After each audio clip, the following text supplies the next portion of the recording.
Boa noite, Birão. Salve, irmão. Como é que estamos? Tudo certo? Calorzinho de verão, Bira? Tá super bom, né, Daniel? Agosto, isso que começou inverno hoje, né? Vamos ver se esse calor mata esse bichinho. Difícil, né? Birão estava analisando aqui o nosso tema para hoje. Para não fazer correria, né? Vamos tentar dar conta devagarinho de alguns conceitos relativos aos direitos da criança no esporte, mas é um tema que também abrange uma série de documentos, de estruturação de conceitos dentro da história do esporte, né? Principalmente do esporte moderno. Então, a ideia é que a gente possa fazer um resumo desse processo, a gente não acelere para a gente poder falar com qualidade que nós vamos falar sobre esse tema. O que te parece, Bira? Tem um ditado que eu ouvi pela primeira vez da nossa colega lá do Monteiro, a Aninha Lobato, quando a gente estava numa reunião planejando os jogos cooperativos, os jogos do Monteiro do ano passado. A gente queria mais, Daniel, naquela ânsia. E ela disse assim uma coisa que me marcou e eu penso realmente dessa forma. Menos é mais, Daniel. Menos é mais. E é por aí, às vezes a gente quer abordar tudo, né? Atropela os pensamentos e acredito que aquilo que der para a gente tocar no assunto, a gente toca, né? Podemos fazer, se for interesse também, em segundo momento, em outra live, né? Mas eu compartilho contigo que a gente tem que ser devagar, até para que a gente possa debater, né, dentro da nossa pequena experiência aí, sem correria, né? A vida já é uma correria, não seria a live que vai fazer a gente correr mais ainda, né? Então vamos com calma, vamos com calma. Perfeito, Bira. Boa noite, Natasha, seja bem-vinda, é um grande prazer recebê-la. Espero que o tema de hoje possa te ajudar também, como nos outros temas. E ficamos na expectativa aí por comentários teus, sugestões, intervenções, né? Nós já recebemos uma pergunta ali de um rapaz ali que participou da live anterior, que é o Rafael Tomás Gomes. Quando chegar um pouquinho mais perto do tema ali do que ele abordou, a gente pode falar um pouquinho mais. Maide, seja bem-vinda, boa noite, querida, seja bem-vinda. Tu tem prestigiado bastante as nossas lives, é um prazer te receber. Espero que o tema de hoje possa também contribuir um pouco mais para o teu ambiente esportivo também, tá, querida? Boa noite, seja bem-vinda.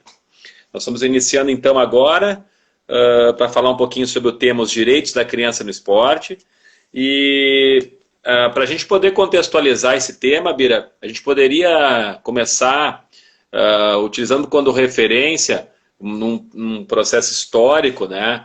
O início do esporte moderno, que é na Inglaterra, em 1920, lá nas escolas inglesas, através do professor educador Thomas Arnold, seria talvez o início do esporte moderno, a passagem do esporte da Idade Média para o esporte moderno, né? Mas, basicamente, Bira, eu vou vir um pouco mais próximo, para a gente não ficar tão distante, não fazer uma linha de tempo tão grande, tá? Então, a ideia, Bira, é que a gente possa fazer com que as pessoas que estão conosco, que nós possamos refletir e compreender que, na verdade, até a gente chegar na situação relacionada com o direito das crianças do esporte, a gente tem que entender o contexto, né? E esse contexto nos leva, Bira, para o final da Segunda Guerra Mundial, onde o mundo é dividido em dois lados, né? O lado do ocidental e o lado oriental, basicamente coordenados por um lado pelos Estados Unidos e pelo outro pela União das Repúblicas Socialistas Soviéticas, que é a atual Rússia e outras províncias que foram criadas, né? Mas basicamente o que acontece, Bira, nesse período? A disputa política entre Estados Unidos e União Soviética, ela sai do palco da política e vai para várias áreas. E o esporte foi uma das áreas que essa disputa política, né, ideológica acabou migrando. E aí Estados Unidos e União Soviética começam a disputar tudo, né, em todas as áreas. E na área do esporte não foi diferente, Bira. Inclusive, eles acabam contaminando o que a gente chama de movimento olímpico, porque o movimento olímpico, basicamente, ele era amador, né, Bira? Até, acho que a Olimpíada de Tóquio, em 64, ainda era amador. Mas com o advento dessa disputa política entre a União Soviética e Estados Unidos, a primeira coisa que eles fizeram foi fraudar o amadorismo, né? Como é que eles fraudavam o amadorismo? Os Estados Unidos mandavam seus atletas universitários, e as universidades norte-americanas, como tu sabe, né, Bira, são realmente fábricas de atletas, né, dali que saem os atletas americanos, ou grande parte deles, né, então eles mandavam os amadores universitários, que de amadores não tinham nada, enquanto isso a União Soviética mandava para os Jogos Olímpicos atletas que eram contratados pelo Estado, né, que eram atletas profissionais, mas não tinham remuneração, o Estado bancava eles, então eles não eram profissionais, não participavam de competições profissionais. A partir disso, Bira, se desenvolve uma série de desvios de conduta relacionados a doping, a agressividade e outros tantos fatores, Bira. E o grande referencial para esse conto dessa história, Bira, está relacionado ao professor Dr. Manuel Tubino, que foi uma autoridade da educação física, né? Foi um dos responsáveis principais da política do esporte no Brasil, né, o Manuel Tubino, e ele traz um nome de uma classificação para o que a gente está dizendo agora, Bira, que eu vou ler aqui para ti e vou querer que tu possa comentar para a gente, então, para iniciar tuas intervenções em cima desse tema. Ele diz que a partir daquele período, Bira, se desenvolve no esporte o que a gente chama que ele chama, né, chamava de chauvinismo da vitória. Olha o que seria o chauvinismo da vitória, Bira. Patriotismo fanático, agressivo, entusiasmo excessivo pelo que é nacional e menosprezo sistemático pelo que é estrangeiro. Entusiasmo intransigente por uma causa, atitude ou grupo, né? Então, a partir daí, Bira, a gente começa a ver aquela disputa e começa a entender, talvez, um pouco por que quando a gente vai disputar um jogo, as pessoas da nossa faixa etária, que não tiveram uma preparação pedagógica, por que elas dizem vamos para o nosso quartel-general se preparar para o jogo, vamos acabar com o adversário, vamos não ser mais uma série de adjetivos negativos relacionados a uma disputa de guerra e não propriamente uma disputa esportiva. E aí eu queria te escutar, então, Bira, a partir então desse primeiro conceito que a gente traz sobre um princípio inicial da história do esporte moderno, para mais adiante a gente chegar nos direitos da criança no esporte. Por favor, professor Biratã. Pois, Daniel, se tu me permitir, antes de entrar direto nesse assunto, por favor, Bira. Gastar só um pouquinho de tempo, e já digo por quê. Eu me sinto assim, com vontade de pedir desculpas pela live passada, onde o meu sinal estava péssimo, apesar de fugir ao que eu possa fazer, né? Mas eu fico pensando assim que as pessoas, elas escolhem as lives pelos temas, né? E a gente tem tido sorte de colocar aqui nas lives temas bacanas, né? E eu tenho certeza que na live passada, talvez as pessoas ficaram assim com dificuldade de entender aquilo que também eu podia colaborar na live e não fui tão feliz nesse sentido, porque o sinal cortou muito, né? Então, minhas escusas, e estou aqui rezando, passei o dia inteiro rezando para que hoje possa sair uma live mais tranquila. Não, vai dar tudo certo, Bira. E a segunda coisa, Daniel, que também me motivou a falar um pouquinho sobre... Hoje de manhã eu estava pensando no nosso tema, e por isso que me veio isso aqui, sabe, Daniel? Porque quando tu provoca um tema, né, e a gente concorda, e eu geralmente concordo com tudo, com todos os temas, a gente se desacomoda, né? Eu nunca me considerei um acomodado, mas eu penso assim que quando vem um tema, a cabeça já começa a borbulhar. E aí me veio hoje, isso que eu quero comentar contigo, porque tem ligação ao tema de hoje, num sentido, né? Como que tudo começou nas nossas lives, né? Eu te fiz um convite, né? Vamos fazer uma live, Daniel, e teu primeiro momento foi uma negação pelo teu doutorado, né, que te envolve bastante, mas não deu uma semana, tu disse, Bira, vamos fazer uma live. E aí a coisa correu tão positivamente que tu disse assim, não, vamos fazer uma live não só sábado, vamos fazer quartas e sábados, né? E aí eu aceitei e depois eu comecei assim, pá, mas tudo que nós estamos trabalhando em casa, né, com live para os alunos, e pá, mais um compromisso agora com essas duas lives, mas eu vou levar. E aí, Daniel, eu comecei a levar isso de uma forma tão interessante, tão carinhosa, assim, que eu não consigo, por exemplo, estudar muito o assunto, né, antes de começar a live. Porque se eu começo a ler muito sobre, o que me acontece é que eu vou perdendo a espontaneidade um pouco na hora de eu poder falar. Não que eu não tenha que estar ligado no tema, obviamente que eu estou. Mas se eu começar a colocar a razão da leitura, né, e do estudo para me preparar para falar para a galera aí, eu acabo passando isso tudo por cima do meu coração. E eu vou te dizer o seguinte, quem fala aqui é o coração. Claro que eu tenho que ter um guia, né? E aí me veio a ideia de que hoje nós estamos com duas lives, obviamente, né? Com todo o trabalho que a gente tem, a gente está em casa, né? Mas daqui a pouco eu tenho certeza que vamos voltar ao trabalho presencial e que a gente possa pensar, pelo menos, Daniel, em manter pelo menos uma live semanal, né?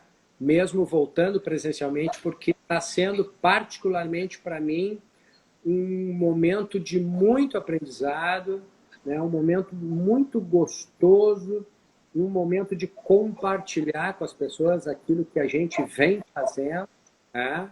Ou seja, acredito que está se formando uma história, né? Aí poderá ter até um livro. Quem sabe eu que nunca escrevi um livro, né? E tu está sempre instigando nessa aí. Mas enfim, Dani, voltando então, peço desculpas pela introdução e voltando então à tua pergunta. Um dos pontos que me levou a me afastar das partes mais competitivas iniciais da minha carreira, Daniel, foi que eu comecei a perder o meu equilíbrio emocional quando eu estava atuando em cima dessas atividades que eu já contei aqui, né? Então, hoje, atualmente, tem muito atleta aí, principalmente nos esportes de contato físico, que eu acredito que não passaram dessa fase ainda, né? De agressão, de machucar o colega da mesma profissão, não ter o time, né, como um simples adversário, e sim uma guerra, né? Nós temos que ganhar a qualquer custo. Então, eu acredito que tenha gente que não tenha evoluído, tanto em termos de atleta, como em termos de quem conduz esses atletas, né? O que interessa é ganhar e está acabado o assunto. Então, eu começo a contribuir contigo nessa linha, né? E fico, assim, muito impressionado quando eu consigo ver algum jogo, seja a modalidade que for, aonde o jogo começa a ficar duro, né? E começam, então, os comportamentos totalmente inadequados. E para a gurizada que assiste esses jogos, o que acontece, né? Eles querem reproduzir tudo isso quando eles estão nas nossas aulas. E aí que a gente entra no nosso trabalho, né? Que é o trabalho de educar através dos esportes. Enfim. Isso aí, por enquanto. Maravilha, Breno. Vou aproveitar essa passagem para reforçar a entrada do nosso aluno Monteiro Lobato, Ariel. Seja bem-vindo, Ariel. Ao Paulo, da PGC Assessoria. Seja bem-vindo. A Tati Tomazoni, ao árbitro Snoopy, seja bem-vindo. Nosso professor Marcelo, que trabalhou conosco no Bola na Rede e que está morando atualmente na Serra. Ele, inclusive, Bira, diz que a live está inspirando ele para poder desenvolver trabalho com crianças lá na Serra. Que bom saber isso, Marcelo. Entrou também a Fábio Guini, que é a mãe do Inácio, um aluno do 6º ano lá do Monteiro Lobato, acho que deve ser teu aluno, Bira, da turma 62 ou 63, também está aí nos prestigiando, né? O professor Marcos acabou de entrar, de Prima, seja bem-vindo. A Adriane dos Passos também entrou. O Vitor Coiro, que foi aluno do Monteiro Lobato. A Cleci Mendes Moreno. A todos sejam muito bem-vindos e agradecer a Maide, que concorda com as tuas colocações, Bira, tá? E agora entrou a Gigi. Boa noite, Gigi G. Bertolini. Seja bem-vinda, prazer recebê-la, né? Então, Bira, passada essa primeira etapa, então, que a gente entende que a gente está lá pela década de 50, 60, onde, então, Estados Unidos e Rússia transformam o mundo esportivo numa grande guerra, né? Há uma reação cultural, uma reação social em relação a isso. A gente poderia trazer como manifestações sociais daquela época uma adesão da intelectualidade, principalmente da área da sociologia crítica, né, ao modernismo, as manifestações do modernismo. Podemos falar também sobre um programa que foi desenvolvido na Noruega, que se chamava Programa Esporte para Todos, que no final da década de 70 teve aqui no Brasil, né, se difundiu aqui no Brasil. Manifestações de órgãos internacionais, como o Conselho Internacional da Educação Física, a Federação Internacional da Educação Física, a Carta Europeia do Esporte para Todos, as manifestações do Fair Play, isso todos na década de 70, e a Carta de Paris de 76. Na verdade, todas essas manifestações, Bira, elas culminam nos documentos mais importantes que foram criados para o esporte até hoje. Boa noite, professor Evandro, prazer em recebê-lo. O principal documento, que é a Carta Internacional da Educação Física e Desporto, que foi formulada pela Unesco em 1978. Essa carta é tão importante, Bira, porque ela começa a fazer a gente entender que o esporte é um veículo fundamental para o desenvolvimento humano, um veículo fundamental para a educação, né? E também um veículo fundamental para a inclusão das pessoas, porque o esporte naquela época era só para quem apresentava um talento acima da média, um desenvolvimento físico, né? Para te ter uma ideia, Bira, esse documento, a Carta Internacional da Educação Física e Desporto, da Unesco de 78, ele vai, então, dizer que o esporte tem que ser um meio educativo, um meio popular e um meio, então, de institucional. Então, ele vai desenvolver as diferentes manifestações do esporte, ele vai influenciar basicamente, Bira, o nosso primeiro documento de esporte aqui no Brasil, que foi feito pelo professor Dr. Manuel Tubino, né,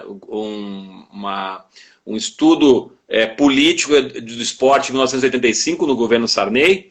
Ele vai influenciar as orientações da Lei Zico de 93, e ele vai ser a base, Bira, para o que a gente chama a nossa grande carta-mor do esporte aqui no Brasil, que é a Lei Pelé, a Lei 9.615. Né?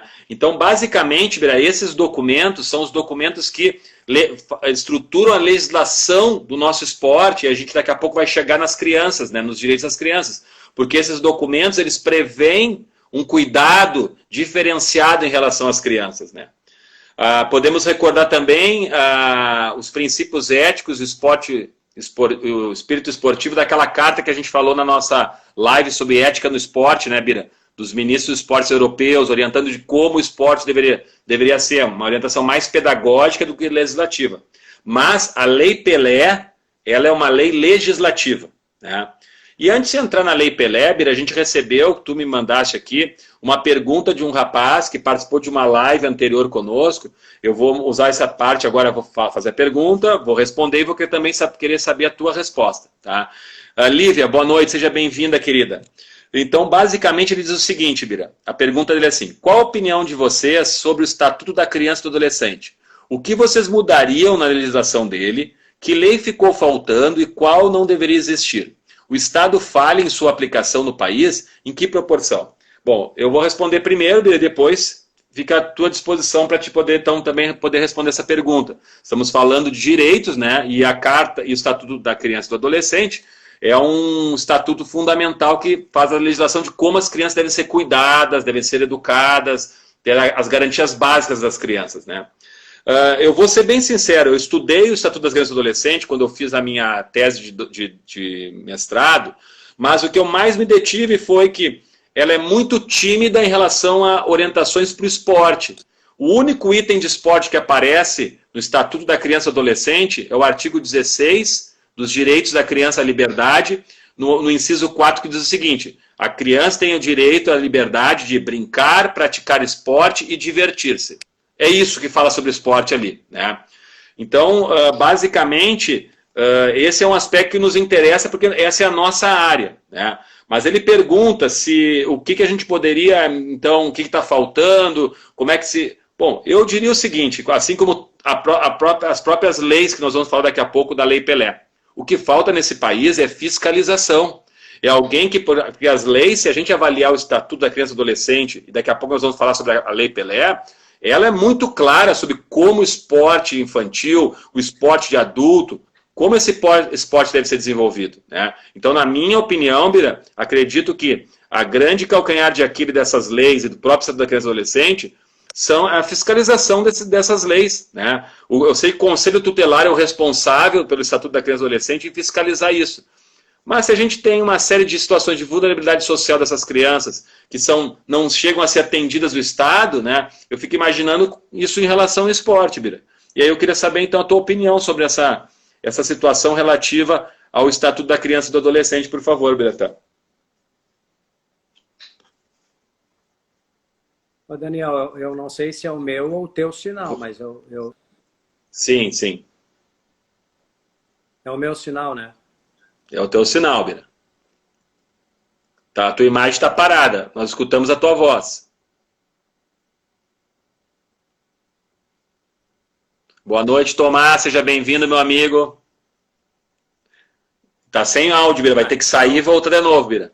Estica mais o teu comentário aí. Bom, o professor Bira, então, deu uma saída, né? E também o Rafael, para finalizar, então, essa parte, enquanto o professor Bira volta, ele também faz uma questão em relação ao que nós achamos que, em relação a, na China, os pré-adolescentes com 13 anos já trabalham, já recebem pelas passagens, pela alimentação. O que a gente acha disso?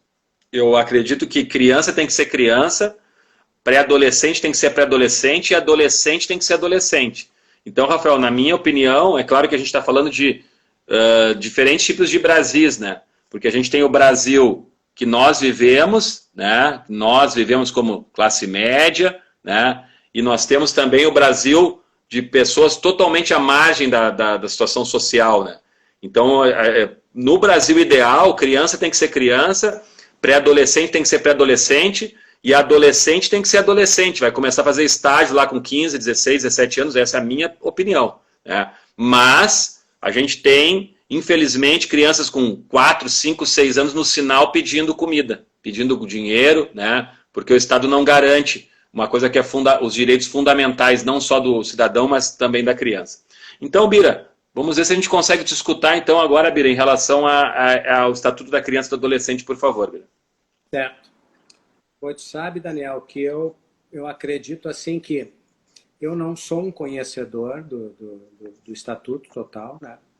Realmente, eu vi isto, foi acho que uns 4, 5 anos atrás, naquele congresso do CINEP, que tem as escolas particulares, e teve um advogado, e bastante sobre o Estatuto, mas realmente eu não tenho essa...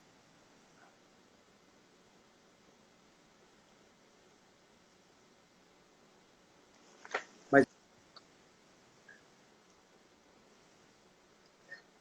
eu acredito o seguinte, Daniel, que... Tá conseguindo me ouvir, Daniel? Sinal ruim de novo, Bira. Tá girando a rodinha ali de novo e tá cortando a tua fala. Vou ter que sair. Vai sair de novo, Bira? Então, enquanto o professor Bira vai... Te aguardamos, Bira. Então, pessoal, enquanto o professor Bira vai se organizando para retornar ali, né, nós vamos entrar agora, talvez, na parte mais importante da live. A gente fez uma introdução inicial. Boa noite, Andréia Panoso, seja bem-vinda. Angelone, boa noite, seja bem-vindo, né? ou bem-vindo, Angelone, ali, ó, não, ou, seja bem-vindo, né? Então, basicamente, pessoal, o que a gente quer dizer aqui, agora a parte mais importante da live, é onde a gente vai entrar na parte Lucas, seja bem-vindo, Lucas, boa noite. Espera aí que eu vou liberar o professor Ubiratã aqui.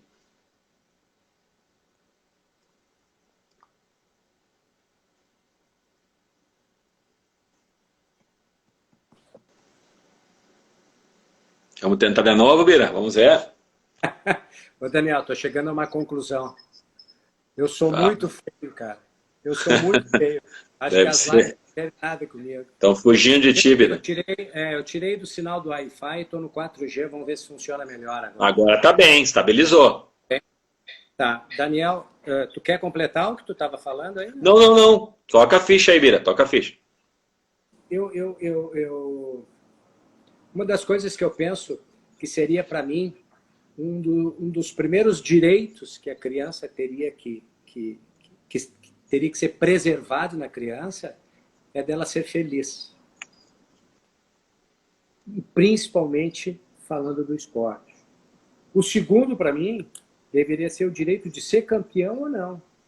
E aí estaríamos trabalhando dentro dos limites, dentro do respeito ao ritmo e à liberdade dessa criança de participar de um esporte e não necessariamente tenha que competir. Vou te dar um exemplo bem rapidinho de mim, mas nada a ver com esporte. Eu aprendi violão muito cedo, né?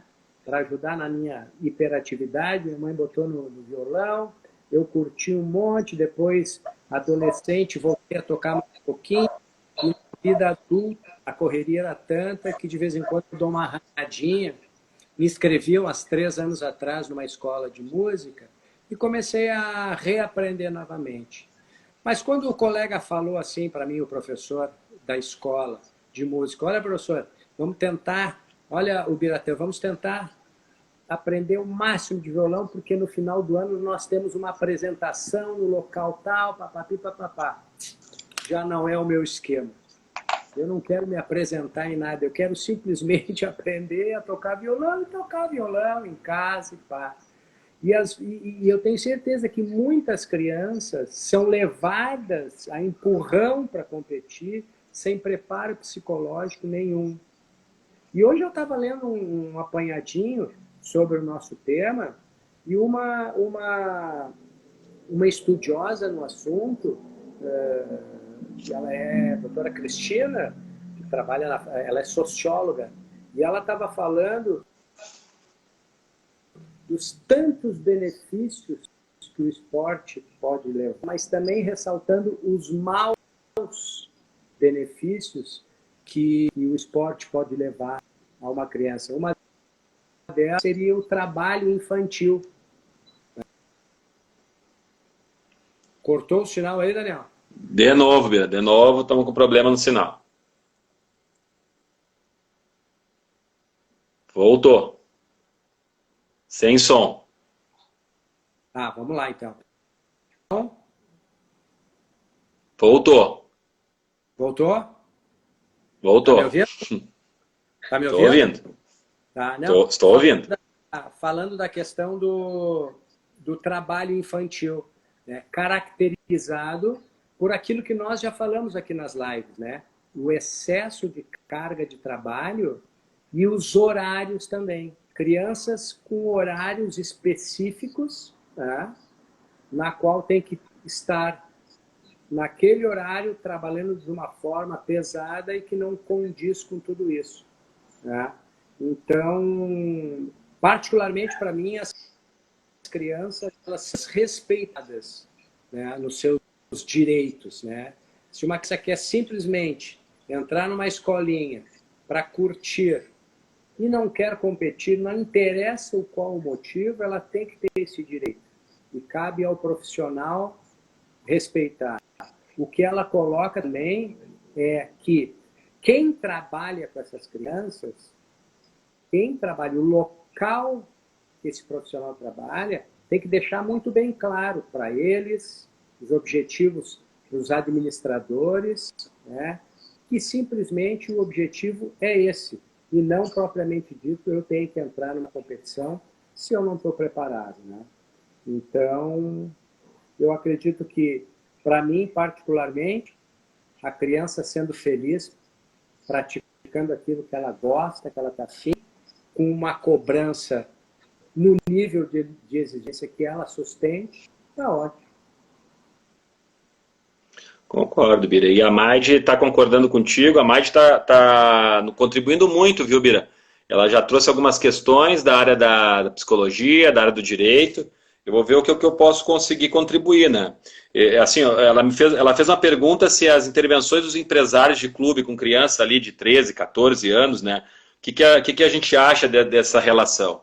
Olha, sem nenhuma sombra de dúvida de qualquer tipo de processo, eu tenho uma posição muito pessoal sobre isso, porque eu já trabalhei com meninos de futebol de campo, né, Bira, lá na PUC, meninos que a gente encaminhava para clubes, né, sem nenhum tipo de custo, nada, né, mas eu sempre tive uma posição muito clara sobre essas pessoas que estão em torno dessas crianças, né. Na minha opinião, vou ser bem franco com vocês, eu sou bastante radical, isso passa, na minha percepção, né, nada mais ou menos que aliciamento de menores, é assim que eu classifico isso, né? Porque as crianças estão ali para se divertir, estão ali para jogar bola, com aquele sonho futuro de ser um jogador, e essas pessoas se aproveitam da falta de cultura dessas famílias, acabam por uma passagem ou por uma assinando contrato, começam a criar uma expectativa que talvez acabe nem se concretizando em cima daquela família. Então, na minha percepção, esses empresários de futebol que trabalham no esporte infantil, na minha percepção, são nada mais do que aliciadores de menores e aproveitadores dessas famílias que, infelizmente, não têm a cultura suficiente, o conhecimento para poder gerir uma talvez futura carreira das crianças. Mas, para ter uma ideia, quando eu trabalhava na PUC, havia alguns meninos que tinham esses ditos empresários. Eu sempre dizia para eles, pessoal, quem sabe vocês vão estudar mais, pessoal. Vamos se dedicar a estudar mais, não só jogar futebol. Joguem futebol, mas estudem mais. Vocês não precisam de alguém para fazer contrato para vocês. Vocês não precisam de alguém para calcular quanto vocês vão ganhar. Vocês têm que desenvolver o senso crítico. E muitos deles, aos poucos, foram compreendendo isso. As famílias também, né? Mas eu acho que é uma coisa que essas pessoas se aproveitam, né, dessa desigualdade social de país que a gente vive, né? Então essa é a minha opinião, tá, Maide? Talvez algumas pessoas não concordem, mas eu vivenciei isso e essa é a minha posição. Agora eu queria dar boa noite também à professora Aide do Monteiro Lobato, é um prazer de ter a Aide aqui com a gente, seja bem-vinda, Aide. Então, Bira, a gente entrou na parte mais importante agora, Bira, que são as normas gerais, e aí a Maide perguntou alguma coisa ali pra gente relacionada a leis específicas relativas ao esporte. Bom, o que eu posso dizer é o seguinte, Maide, que a gente tem a Lei Pelé, que é uma lei reguladora dos princípios, que desenvolve os princípios e as ações que devem ser desenvolvidas tanto no esporte de alto rendimento, quanto no esporte educação, quanto no esporte lazer, esporte reabilitação e inclusão. Então, a ideia, Bira, eu vou fazer o seguinte, Bira, como a gente tem 5, na verdade são 12 princípios, eu vou utilizar como referência aqui 4, tá? Eu vou falar os 2 primeiros, vou querer saber a tua opinião, vou falar os outros 2 e depois vou querer escutar a tua opinião também sobre esses outros 2. Boa noite, Luciane, querida, seja bem-vinda, foi nossa aluna no Monteiro Lobato, que prazer em tê-la conosco. Então, Bira, basicamente, os 2 primeiros princípios aqui que me chamaram a atenção, são 12, mas eu vou elencar só 4 hoje, tá, Bira? O primeiro diz que é necessário que o esporte, independente do espaço físico, seja desenvolvido de uma forma que se privilegie a democratização dos espaços, ou seja, não pode nos espaços esportivos haver nenhum tipo de discriminação. E aí, Bira, como ilustração, tu vai num estádio de futebol, eu vejo rapidamente diferentes tipos de discriminações a todo momento, entre torcedores e jogadores, entre jogadores e jogadores, e não me venham dizer que faz parte do esporte, né? Segundo ponto, Bira, e aí acho que esse ponto atinge as crianças, a necessidade de direitos jurídicos esportivos, de liberdade de escolha do esporte, tanto para adultos como para crianças como adolescentes. Então, a lei prevê que quem deve escolher a modalidade que vai jogar não é o pai, não é o tio, não é o avô, é a criança que deve escolher.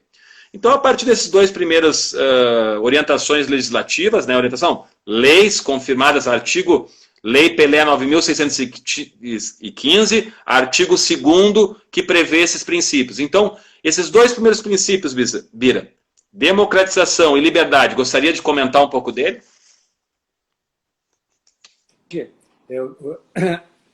Eu não tenho receio de ser repetitivo nas lives, né, Daniel? A gente já falou sobre isso, mas assim, eu continuo colocando a família como sendo o ponto crucial de tudo isso, sabe? Porque muitas vezes uma criança parte-se do princípio que uma criança é levada, né, pela sua família para começar uma atividade esportiva.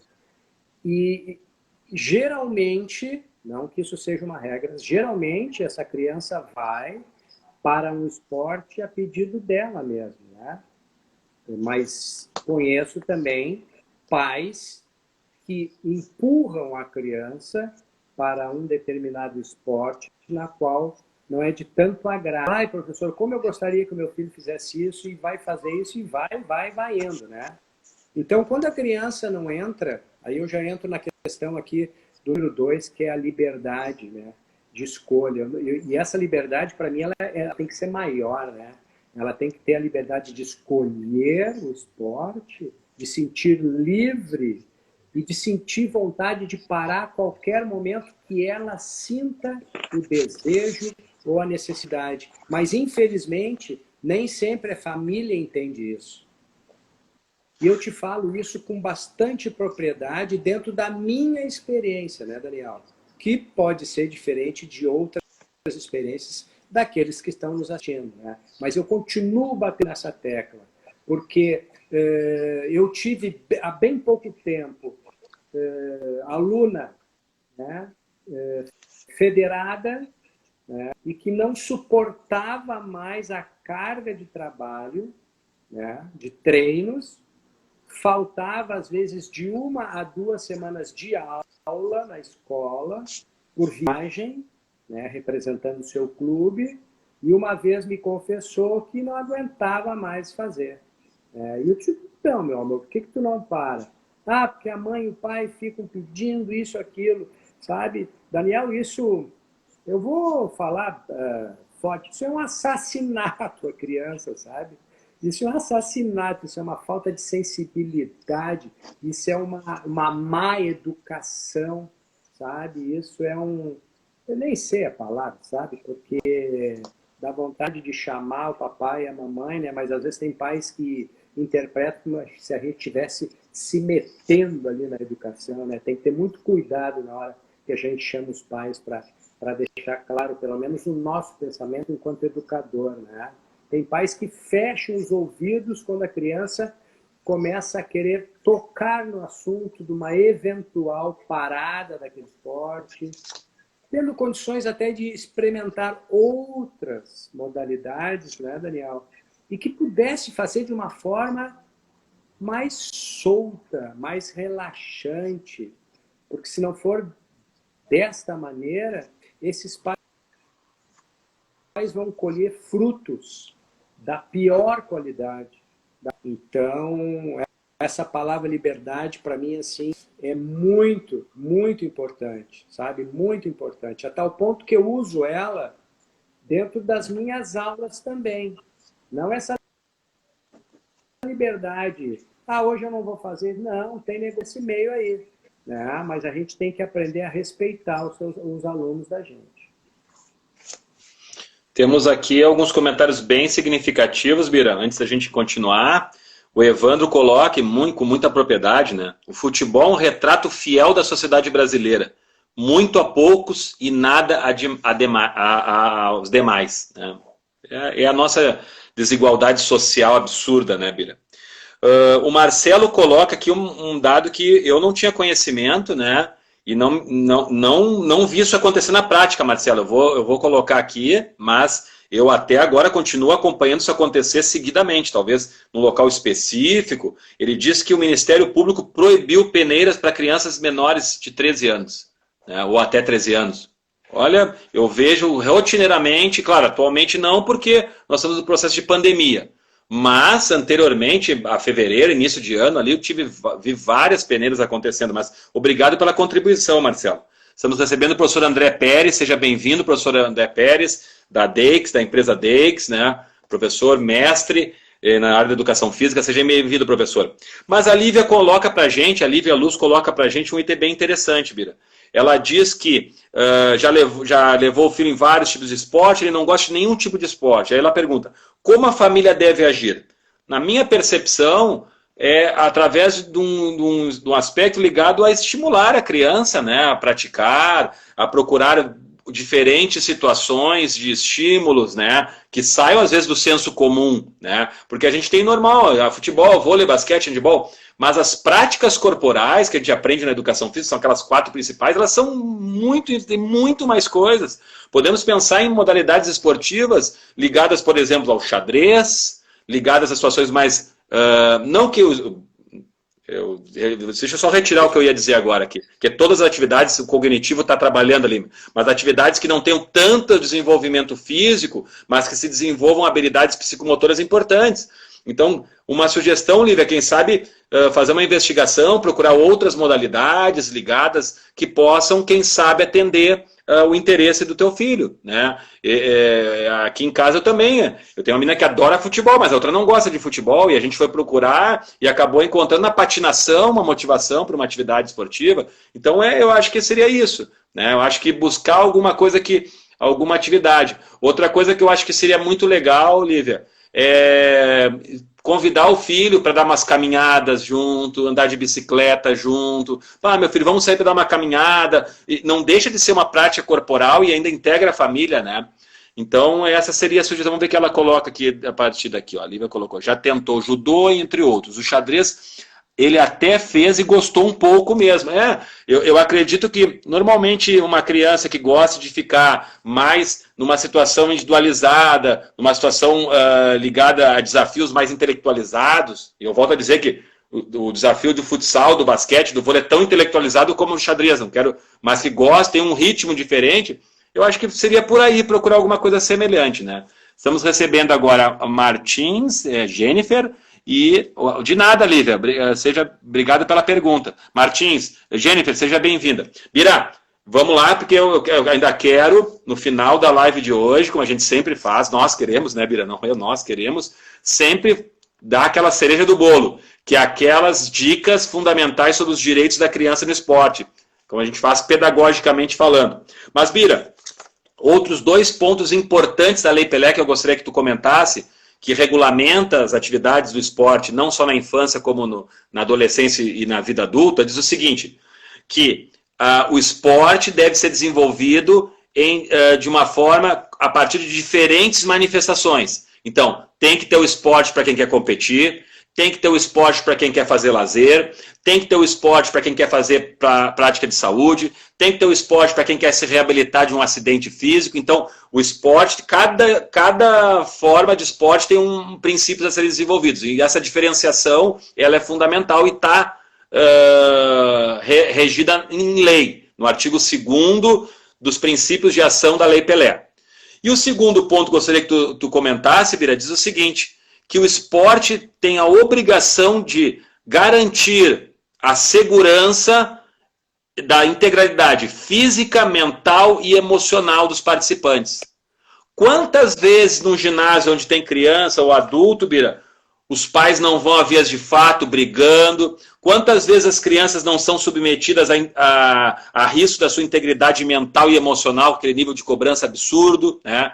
Então aí nós estaríamos agora talvez falando, e aí ao encontro que a Mayri tinha colocado, né, que nós estamos falando agora, Bira, de uma legislação que sim, deveria proteger situações de risco à integridade física, mental e emocional dos seus participantes. E aí eu queria escutar a tua posição sobre isso, Bira. Me lembrei, Daniel, de uma aluna de muito tempo atrás, na qual ela foi minha aluna na escola e ela começou a... Tá me escutando, Daniel? Tô, ele está girando, mas ainda estamos te escutando. Ela começou, Daniel,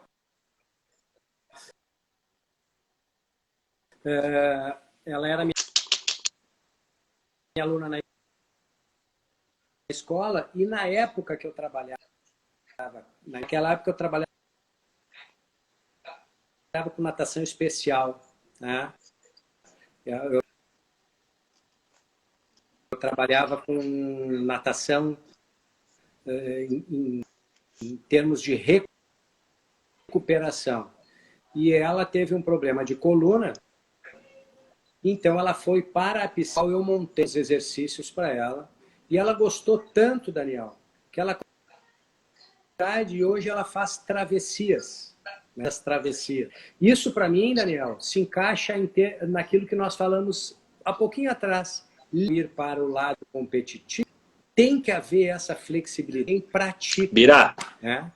A escolha Bira, não é estamos conseguindo entender as tuas mensagens. Elas estão todas cortadas, Bira. Quem sabe tenta sair de novo e retorna, Bira, porque elas estão todas picotadas, Bira. Infelizmente. Voltou? Bora, Daniel. Voltou, vamos tentar. Vamos tentar de novo. Acho que não, né? Não, infelizmente. A gente vai ter que tentar sair de novo, Bira.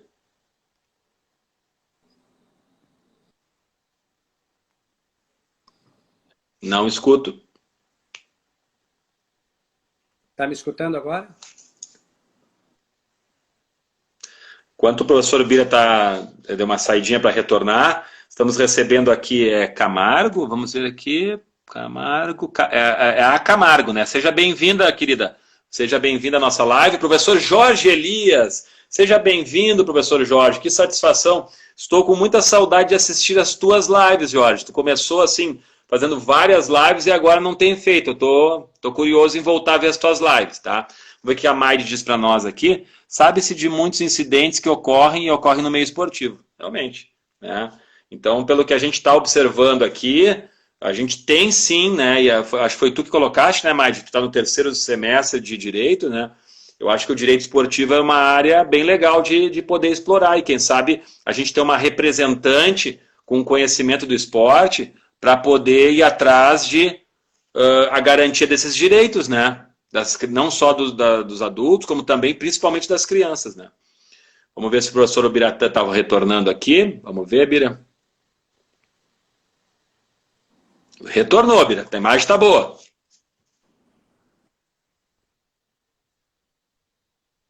Tá boa? Não, então eu estava falando, Daniel, na questão da... Não. É o sinal de ter hoje, Bira. Não tá... Vamos lá, tenta aí, Bira. Vamos ver, vamos lá. Me ouve agora, não? Tô ouvindo. Não, então a primeira que eu estava falando é então nessa liberdade que o aluno tem, né? E que quem decide isso é ele. É ele que decide, né? O sentimento é dele, né? Os pais não podem passar por cima dele, né? Esse momento de os pais amassarem o desejo, né, da criança vai trazer assim prejuízos interessantes para futuros processos de aprendizagem dessa criança na vida adolescente e vida adulta, né? Então, se tu conseguir fazer com que o teu filho permaneça através de conquistas, de um diálogo mostrando a importância, beleza. Agora, numa imposição brusca, eu não concordo, né? E com relação à segurança, o que a gente vai falar, né, Daniel? A gente volta à família novamente, né? A gente volta à família novamente, né? Famílias desestruturadas, com todo respeito, né? Com as suas atitudes, com suas condutas, e que, particularmente para mim, que continuo entendendo que o exemplo é a melhor maneira de aprendizagem, né? Olha o exemplo que um pai está dando para um filho, né? Uma forma bem danada nesse sentido. E só complementando, então, da perguntinha da Lívia, minha sobrinha, eu acredito que tu tenhas falado muito bem, né? O estímulo, temos que estimular, né? Temos que dar o exemplo, e a Lívia é um exemplo, ela faz atividades físicas. Também tem uma coisa, respeitar tudo aquilo que eu posso dentro dessa perspectiva, porque talvez, Daniel, o tempo dessa criança, né, daqui um pouco pode ser outro, porque ele está enxergando tudo isso. Ele enxerga os pais fazendo atividade, ele tem uma preferência pelas atividades intelectuais, e ninguém é obrigado a gostar de esporte, com todo respeito. A gente sabe que o esporte é muito bom para a qualidade. A gente não vai pegar um filho pelo pescoço e dizer, olha, é importante, vamos. Isso é um dos maiores desrestos que tem, né? Então, tudo tem seu tempo, Daniel. Tudo tem a hora e tudo tem o tempo. E o exemplo ele tem em casa. Então, isso são as coisas, para mim, mais importantes. Olha que interessante, Biro. O Evandro está nos mandando aqui, ó. Daniel, tem uma indicação para defender os direitos esportivos. Sophie Lunardelli, pós-graduada em Direito Esportivo. Mas que legal, hein, Bira? Olha, podíamos pensar em fazer o convite, quem sabe, para a Sophie, poder fazer uma live com a gente para poder também nos auxiliar a qualificar também essas informações, né? Muito legal, Evandro. Obrigado pela... Perfeito, cara, perfeito. Ótima colocação e quem sabe a gente possa mais adiante retornar com esse assunto, porque ele rende esse assunto, né, Bira? Olha quantas coisas, quantas ramificações quando se fala de direito nesse país. Olha, eu estou até meio cansado de tanto falar aqui, porque realmente é um assunto que mobiliza muito a gente, né? Só não podemos esquecer, né, que como cidadãos a gente tem direitos, mas a gente tem deveres, né? E que eu acho que essa geração atual, eu acho que foi criada numa situação muito só direitos, né, Bira? Mas esquecendo que os deveres são tão importantes, tão significativos como os direitos, né? Eu acho que esse é um aspecto que a gente... Isso é uma coisa que eu levo muito para minhas aulas de educação física no ensino médio, Bira. E, professor, eu tenho direito... Bom, tu tem vários direitos, cara, mas tu tem os deveres também de poder desenvolver, de respeito ao teu colega, dever de se colocar no lugar do outro, dever de compartilhar, dever de chegar no horário correto, né? Vamos ver aqui que... o Evandro põe, diz assim, a fruta não cai longe do pé, né? É verdade. Do esporte, ela sempre viu tu no esporte. Mas, Bira, vamos para a cereja do bolo então, Bira? Vamos lá para a cereja do bolo? Então, pessoal, preparamos para vocês hoje um documento que eu acho que é bem legal. É um documento pedagógico, ele não é um documento legislativo. Vale a pena para quem trabalha com esporte procurar nas redes sociais o que a gente chama de Carta dos Direitos da Criança do Esporte. A Unesco, em 1988, num congresso em Genebra, na Suíça, ela estruturou os primeiros princípios, e em 1990, em Avigone, na Grécia, ele deu mais uma repaginada nesses fatores aqui. Então, agora eu vou dizer para vocês o que esse conjunto de especialistas na área do esporte, da década de 90, né, e essa carta permanece até hoje sendo utilizada, o que eles recomendam como direitos das crianças no esporte. Então são 10 direitos. O primeiro direito, Bira, direito da criança de praticar esportes. Direito da criança de se divertir e de jogar. Direito da criança de usufruir de um ambiente sadio. Direito da criança de ser tratada com dignidade durante a prática esportiva. Direito da criança de ser rodeada e treinada por pessoa competente para a função. Direito da criança de ser de treinamento apropriado, de acordo com o seu ritmo individual. Direito da criança de competir com jovens que possuem a mesma possibilidade de sucesso que ela. Direito da criança de praticar o esporte com absoluta confiança. Direito da criança de tempos de repouso entre as práticas esportivas. E como o Bira comentou durante uma das falas dele, direito também de não ser campeã, né? Então, Bira, se a gente for analisar friamente cada um desses direitos pedagógicos trabalhados, olha quanto trabalho a gente ainda tem pela frente nos ambientes esportivos infantis, né, Bira? Olha o quanto, se a gente fosse observar, provavelmente muitos espaços preservam-se esses direitos, mas muitos deles, Bira, deixam muito a desejar sobre esses direitos, né? Então, Bira, queria que tu pudesse fazer o comentário sobre esses direitos dessa Carta Internacional, né? Que é uma carta formada pela Unesco em 88, reformada em 90. Tu conseguiste escutar todos os direitos, Bira? Eu aproveitei para... Todos não, mas eu aproveitei para trocar de lugar aqui para ver se o final melhora. Mas assim, Daniel, pelo início que tu começou, né? Todos eles são lindos e maravilhosos. Muito bem elaborados e muito bem escritos. É uma pena que quase nenhum aí a gente consegue deliberar dentro de um equilíbrio, né? Nós que estamos ainda atuando, mesmo eu, estando frente à educação física escolar, né, Daniel, que não visa a competição dentro das minhas aulas, eu percebo muitas coisas dentro disso aí que tu falou, e eu fico imaginando tu, que trabalha, né, um pouco mais especificamente com a área do futsal, deve enxergar bem mais do que eu. Mas eu lastimo muito algumas situações, Daniel, porque eu tenho certeza que muitas delas, como a gente tem uma lida um pouco com adultos, a gente tem histórias de traumas de infância, né? Por processos mal dirigidos dentro do esporte, inclusive dentro da educação física, né? Eu me lembro que até bem pouco tempo atrás, trabalhando na faculdade, dando aula no pós, enfim, né, que entra a minha parte lúdica para as professoras, enfim, a gente escutava histórias delas assim, que tem trauma de bola, trauma das aulas de educação física, do jeito que elas eram ministradas, né? Para te ver, né? Tiveram essas aulas na sua infância, na sua adolescência e carregam isso na sua vida adulta. Eu realmente, eu não sou o dono da verdade, obviamente, né? Mas são coisas que no dia a dia a gente observa, né?